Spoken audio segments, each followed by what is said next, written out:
ओम शांति। ओम शांति। आज की तारीख है 12 जुलाई 2021। साकार महावाक्य। बाबा कहते मीठे बच्चे, बाप जैसा निरहंकारी और निष्काम सेवाधारी कोई नहीं।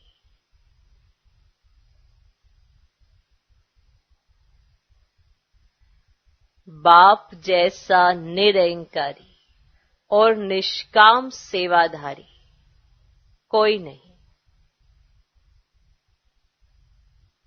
सारे विश्व की बादशाही बच्चों को देकर खुद वानप्रस्थ में बैठ जाते हैं। सारे विश्व की बादशाही बच्चों को देकर खुद वानप्रस्थ में बैठ जाते हैं।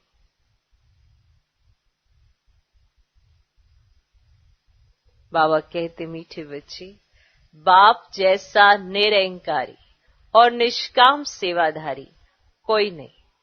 सारे विश्व की बादशाही बच्चों को देकर खुद वानप्रस्थ में बैठ जाते हैं। आज का प्रश्न, बाप का कौन सा पैगाम तुम्हें सारे विश्व को बताना है?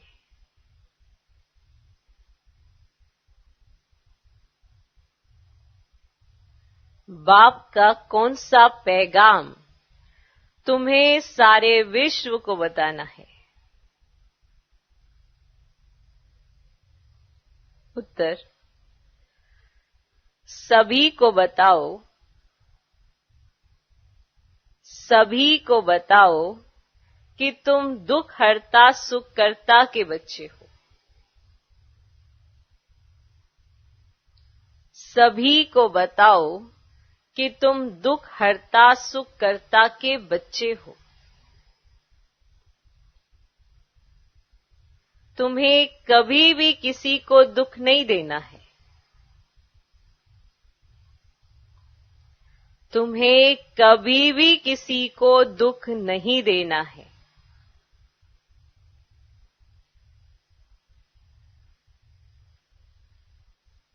तुम्हें कभी भी किसी को दुख नहीं देना है।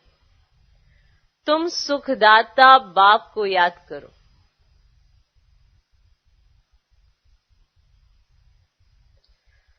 तुम सुखदाता बाप को याद करो। उन्हें फॉलो करो।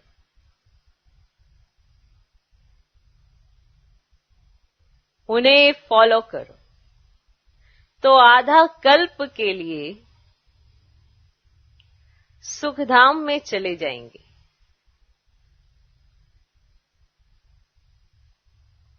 तुम सुखदाता बाप को याद करो, उन्हें फॉलो करो तो आधा कल्प के लिए सुखधाम में चले जाएंगे। यह पैगाम सबको देना है। यह पैगाम सबको देना है। जो इस पैगाम को जीवन में धारण करेंगे,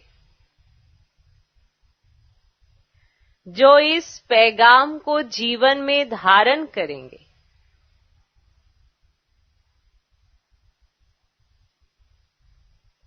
वे 21 जन्मों के लिए माया की बेहोशी से छूट जाएंगे।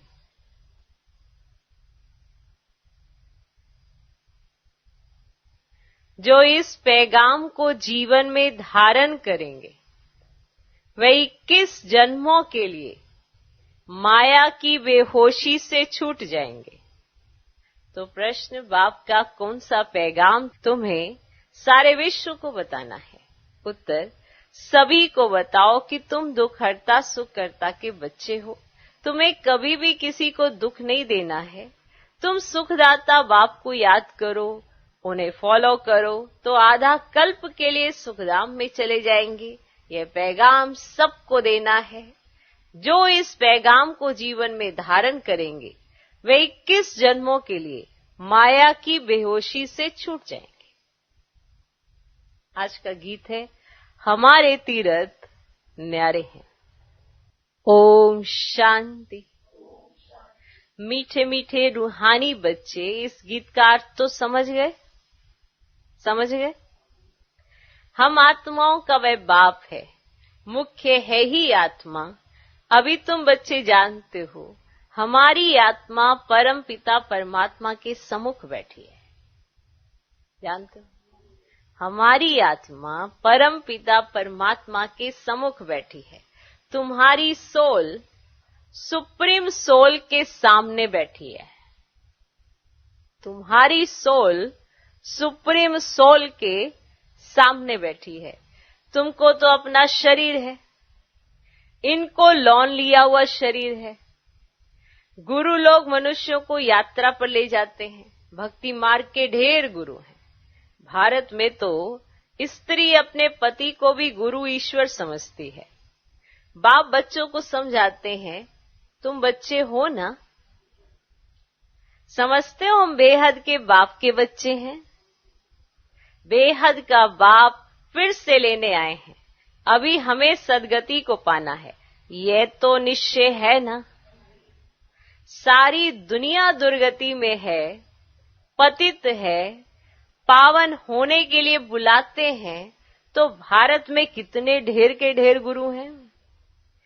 कोई को 100 फॉलोअर्स, कोई के 500, कोई के 100 फॉलोअर्स, कोई के 500 और कोई के 50 भी होते हैं। कोई के लाखों करोड़ों भी होते हैं। जैसे खोजों का आगा खां गुरु है, कितने उनके फॉलोअर्स हैं, कितना उनको रिगार्ड देते हैं। फिर भल कुछ भी करने वाला हो, लेकिन उनका मान कितना है। भक्ति मार्ग में गुरु अनेक हैं, फिर वे भी नंबरवार होते हैं। कोई की कमाई पद्मों की होती है, आगा खां की कमाई बहुत है। उन्हों को हीरो में तोलकर दान किया था उनके शिष्यों ने, है ना। इतना रिगार्ड, उससे क्या दिखाना चाहते हैं? वो रिगार्ड दिखाना चाहते हैं, सम्मान दिखाना चाहते हैं। तो हीरो में तोलकर फिर दान किया था उनके शिष्यों ने। एक तरफ हीरे, दूसरे तरफ उनका गुरु। हीरे दान करते हैं, कितने हीरे होंगे। आजकल सोने में तो बहुतों को वजन कर देते हैं। दूसरा प्लेटिनम होता है, वह सोने से भी ज्यादा कीमती होता है। वह भी वजन कर दिया था। गुरु का मर्तबा देखो कितना है ना। अब वो हीरों से उनको तोल रहे हैं, ठीक। अब ये वो अपनी तरफ से क्या दिखा रहे हैं? रिगार्ड दिखा रहे हैं, सम्मान दिखा रहे हैं। वही होता है ना। अब जैसे गिफ्ट दिया जाता है, तो गिफ्ट से ऐसा नहीं कि वो कितने का है, लेकिन ये खुद को भी पता होता है। अब एक छोटे बच्चे के बर्थडे पे जाओगे, उसे क्या गिफ्ट दोगे? और एक थोड़े बड़े के उस पे जाओगे तो उसे क्या गिफ्ट दो? थोड़ा और बड़े, माना जितना उतना ही दोगे ना। अब ऐसा नहीं है कि लेके दे नहीं सकते। बात वो है कि कितना रिगार्ड है। तो वो जो गिफ्ट होता है उससे वो रिगार्ड प्रकट करते हैं। जैसे वो हीरो से तोलते हैं, फिर सोने से तोलती हैं, फिर प्लेटिनियम से तोलते हैं। तो उसके मतलब क्या है? उसकी कीमत इतनी है कि वो हमारे गुरु से भी बढ़कर नहीं हो सकती है। तो वो गुरु की कीमत को उससे तोल के यही बताना चाहते हैं कि इसको तो हम दान कर देंगे, मानो उसकी कीमत के ऊपर, उनके ऊपर वार देंगे ये सारी। इसकी कोई वैल्यू नहीं है उनके लिए। समझा? ये रिगार्ड है। क्या है? रिगार्ड है। तो गुरु का मर्तबा देखो। बाबा जो बताना चाहते हैं कि गुरु का उनकी नजर में क्या है? मर्तबा, रिगार्ड। वो देखो कितना है। ऐसे गुरु लोग तो ढेर हैं। अब इस सतगुरु को तुम क्या देंगे? माना गुरु के लिए वो इतना सब कुछ करते हैं, तुम इस सतगुरु को क्या देंगे? उनको वजन करेंगे? हीरे वजन कर देंगे? बताओ। उनको वजन करेंगे, हीरे वजन कर देंगे? उनका वजन हो सकता है? उनका खुद का ही वजन नहीं है। शिव तो है ही बिंदी, उनका वजन तुम क्या कर सकेंगे? ये तुम्हारा गुरु कितना वंडरफुल है, सबसे हल्का, बिल्कुल ही सूक्ष्म है। तुम्हारा गुरु एक है। तुम जानते हो शिव बाबा तो दाता है, भगवान कभी कुछ ले नहीं सकते, वे तो देते हैं। ईश्वर अर्थ दान सब करते हैं, तो समझते हैं दूसरे जन्म में इसका एवजा मिलेगा, कामना तो रखते हैं। अब ये तो है बेहद का बाप। इन जैसी निष्काम सेवा कोई कर नहीं सकता। निष्काम सेवा भी कैसी है? बच्चों को विश्व का सुखधाम का मालिक बनाते हैं। बाबा खुद थोड़े विश्व का मालिक बनते हैं। उनको कहा जाता है सुख का सागर, शांति का सागर, पवित्रता का सागर। बच्चों को हर एक बात अच्छी रीति समझाई जाती है। एक ही बाप से तुमको जीवन मुक्ति मिल जाती है, बाबा से स्वर्ग का वर्षा मिलता है। निश्चय किया बस, बाबा और वर्षे को याद करना है।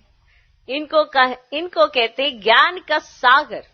सारा सागर मस बनाओ, माना स्याही बनाओ, सारा जंगल कलम बनाओ, तो भी एंड नहीं हो सकती। तुम शुरू से लेकर लिखते जाओ तो तुम्हारी ढेर पुस्तकें हो जाएं। ये नॉलेज तो बहुत वैल्यूबल है जो धारण करने की है। जानते हो ये कोई परंपरा से तो नहीं चलती। अभी तुमको तंत्र मिलता है, बाप आकर बच्चों को अपना परिचय देते हैं, वही काफी है। बाप का परिचय देने से, रचता को जानने से रचना का भी ज्ञान आ जाता है। बुद्धि कहती है जो सतयुग में आते होंगे उनके पुनर्जन्म जास्ती होंगे। ये बुद्धि कहती है ना, जो सतयुग में आएंगे उनके पुनर्जन्म जास्ती होंगे। चक्र में जो पहले आए होंगे वही आएंगे। इस चक्र को भी अच्छी रीति समझना है। गीत में भी सुना ना, क्या हमारे तीर्थ न्यारे हैं। वे तो जन्म जन्मांतर तीर्थ यात्राएं आदि करते आए हैं। ये सिर्फ तुम्हारी एक जन्म की यात्रा है। इस रूहानी यात्रा में जरा भी कोई तकलीफ नहीं। ज्ञान देने वाला एक ही सतगुरु है। सदगति तो किसी की भी होती ही नहीं। वह है सुप्रीम ज्ञान का सागर, सर्व की सदगति हो जाती है। ठीक, सर्व की सदगति एक सतगुरु करता है। बाकी क्या चाहिए? तत्व भी सतो प्रधान हो जाते हैं। यहाँ तमो प्रधान है तो वायु आदि भी ऐसी ही तमो प्रधान होती है। यहाँ तमो प्रधान है तत्व, इसलिए वायु आदि भी ऐसी ही तमो प्रधान होती है। कितने अर्थक्वेक आदि होते हैं। सतयुग में तो कोई भी दुख देने वाली चीज नहीं होगी। बाप है ही दुख हरता, सुख करता। तुम उनके बच्चे हो, किसको भी दुख नहीं देना है। तुम उनके बच्चे हो ना, किसको भी दुख नहीं देना है। सबको ये रास्ता बताना है सुख का वर्षा पाने का। अब बाप कहते हैं तुमको सुख ही देना है। बाबा तुमको आधा कल्प के लिए ऐसा सुख देते हैं जो वहां दुख का नाम ही नहीं रहता। तुम जानते हो बाप से 21 जन्मों का वर्षा पाने हम यहां आए हैं। तुम स्टूडेंट हो ना, तुम्हारी दिल में है कि शिव बाबा से स्वर्ग का सुख लेते हैं तो सब दुख दूर हो जाएंगे। बाबा हमको संजीवनी बूटी देते हैं सुरजीत होने के लिए। फिर 21 जन्म कभी मूर्छित नहीं होंगे। वह संजीवनी बूटी है मन मना भव। सर्व का सदगति दाता एक ही बाप है। उनको निराकार निरंकारी कहा जाता है। जिस तन में आते हैं वह भी साधारण है। बाप कहते हैं dear children, I am your obedient servant. ऐसे बार बार आप सुनते आते हो ना। लेकिन आज एक और सुनो, आई एम योर ओबीडिएंट फादर। माना एक ऐसा फादर जो सदा आपके लिए रेडी है। बाप कहते हैं, dear children, I am your obedient father. बड़े आदमी हमेशा ऐसे लिखते हैं, आई एम ओबीडियंट सर्वेंट, लिखते हैं ना। अपने को श्री कभी नहीं लिखेंगे। आजकल तो लिखते हैं श्री श्री फलाना। आप ही अपने को श्री श्री लिखते रहते हैं। वे बाप है निराकारी, निरहंकारी। अब तुम उनके सम्मुख बैठे हो। कहां बैठे हो? उनके सम्मुख बैठे हो। जानते हो वे हमारा बाप टीचर सतगुरु है। बाकी तो सब भक्ति मार्ग के अनेक गुरु हैं। गुरुओं के भी गुरु होते हैं, इनका कोई गुरु नहीं। ये सत बाबा, सत टीचर, सतगुरु है। तुम जानते हो आत्मा ही संस्कार धारण कर रही है। जानते हो बात? बाबा भी आत्मा है ना, उनमें भी गुण है। तुम्हारे गुण अलग अलग हो जाते हैं। इस समय जो गुण तुम्हारे में है वही बाप के हैं। फिर सत्युग में तुम्हारे दैवी गुण हो जाएंगे। बाप ज्ञान का सागर, प्यार का सागर है। कृष्ण की महिमा अलग है। शिव बाबा को 16 कला संपूर्ण नहीं कह सकते हैं, वो तो सागर है ना। वह तो स्थिर है ही। बाप कहते हैं ये टाइटल तुम मुझे नहीं दे सकते हो। कौन सा? मैं थोड़ी विकारी बनता हूं जो फिर सर्वगुण संपन्न बनूं। मेरी महिमा इन जैसी थोड़े करेंगे। श्री कृष्ण जैसी, लक्ष्मी नारायण जैसी मेरी महिमा ऐसे थोड़े करेंगे। इस नॉलेज को जिन्होंने कल पहले सुना है वही आएंगे, आकर बाप से सुनेंगे और बाप को याद करेंगे। पिछाड़ी को हाय हाय कर रोते हैं, फिर जय जयकार हो जाती है। अभी तुमने यात्रा का भी राज समझा है। इस यात्रा से फिर तुम कभी मृत्यु लोक में लौटते नहीं हो। उन यात्राओं से फिर घर लौट आते हैं। कितने मनुष्य स्नान करने जाते हैं। भक्ति का विस्तार देखो कितना है।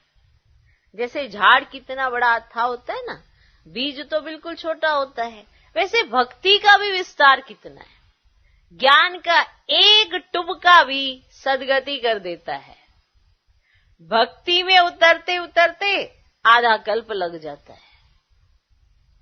ज्ञान का एक टुबका सदगति कर देता है। किसी एक पॉइंट को भी अगर आपने पकड़ लिया तो आपको सारे ज्ञान का सार समझ आ गया, तो फिर तो आपको जान जाओगे, पहचान जाओगे, समझ जाओगे।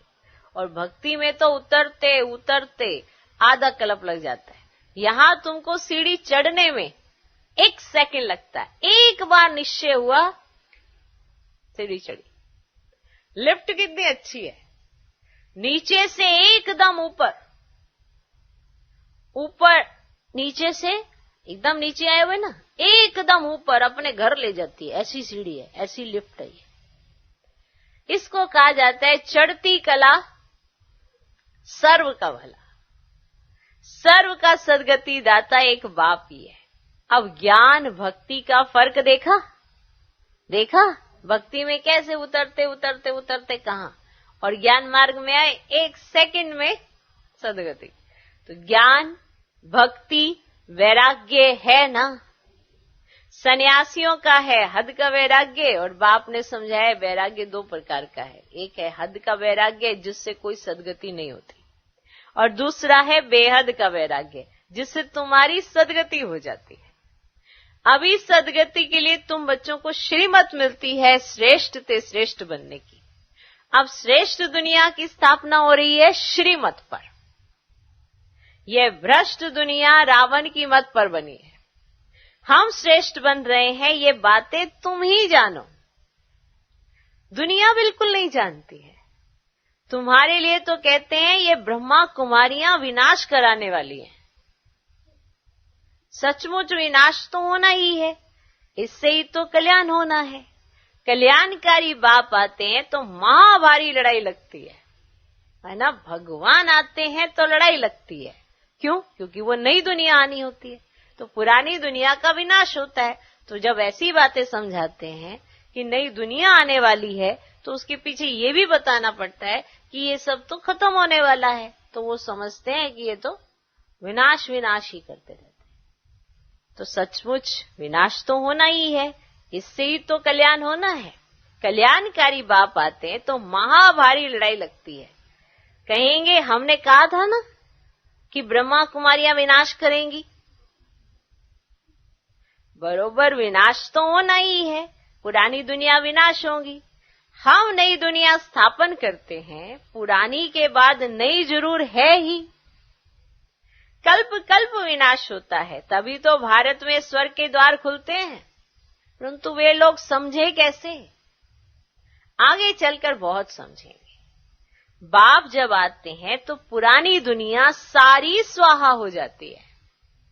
तुम्हारा ये यज्ञ तो वंडरफुल है, जिसमें आहुति पड़नी है, ये भी तुम जानो और न जाने कोई।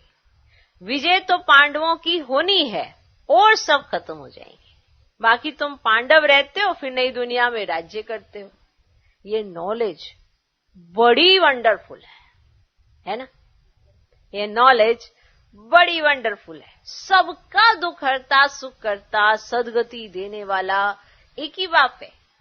कितना मीठा, कितना प्यारा बाबा है ना? कितना मीठा, कितना प्यारा बाप है। कहते आयो मीठे बाबा, आप जब आएंगे तो आप परम वारी जाएंगे, मेरा तो आप, दूसरा ना कोई।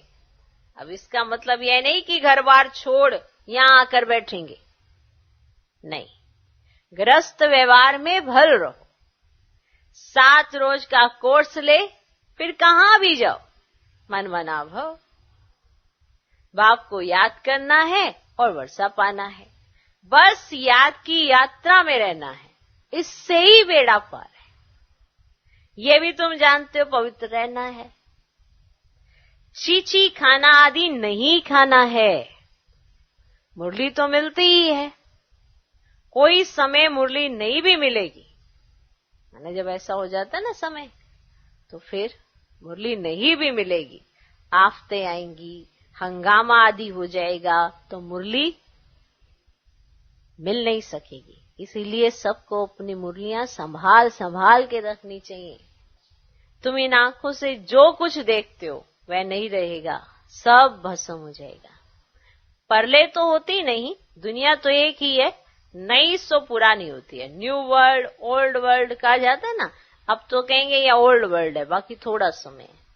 वह कहते हैं कल्प की आयु लाखों वर्ष है, कलयुग के लिए कहते हैं 40,000 वर्ष पड़े, वास्तव में 5,000 वर्ष का चक्र है।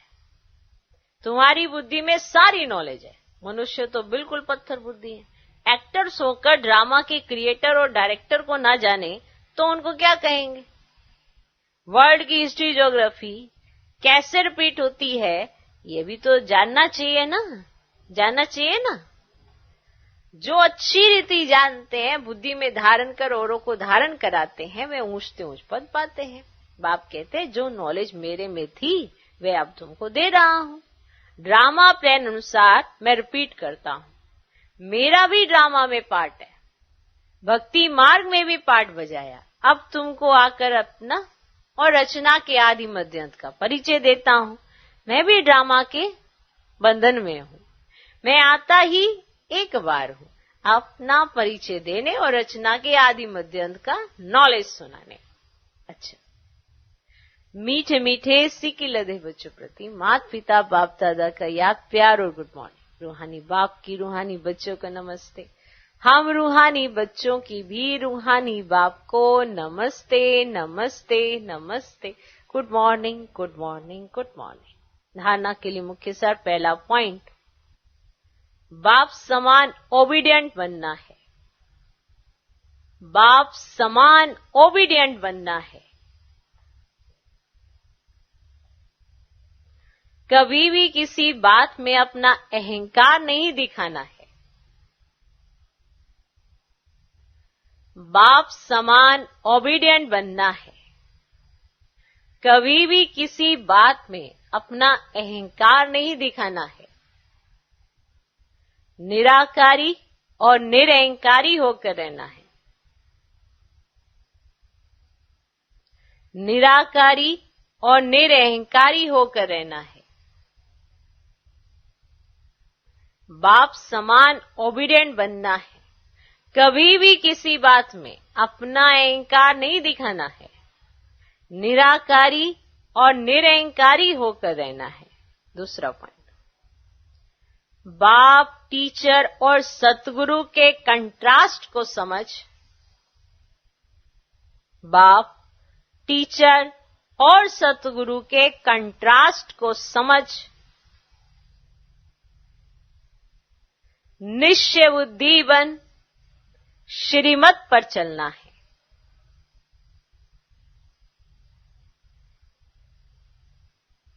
बाप, टीचर और सतगुरु के कंट्रास्ट को समझ निश्चय बुद्धि बन श्रीमत पर चलना है। रूहानी यात्रा पर रहना है।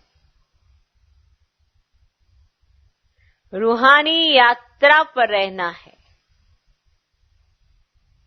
बाप समान ओबीडिएंट बनना है। कभी भी किसी बात में अपना अहंकार नहीं दिखाना है। निराकारी और निरहंकारी होकर रहना है। ये पहला पॉइंट। दूसरा पॉइंट, बाप, टीचर और सतगुरु के कंट्रास्ट को समझ निश्चय बुद्धि बन श्रीमत पर चलना है। रूहानी यात्रा पर रहना है। आज का वरदान, व्यक्त में रहते अव्यक्त फरिश्ते रूप का साक्षात्कार कराने वाले, व्यक्त में रहते अव्यक्त फरिश्ते रूप का साक्षात्कार कराने वाले, सफेद वस्त्रधारी और सफेद लाइटधारी भव। व्यक्त में रहते अव्यक्त फरिश्ते रूप का साक्षात्कार कराने वाले, सफेद वस्त्रधारी और सफेद लाइटधारी भव। सफेद वस्त्रधारी और सफेद लाइटधारी भव। व्यक्त में रहते अव्यक्त फरिश्ते रूप का साक्षात्कार कराने वाले, सफेद वस्त्रधारी और सफेद लाइटधारी भव।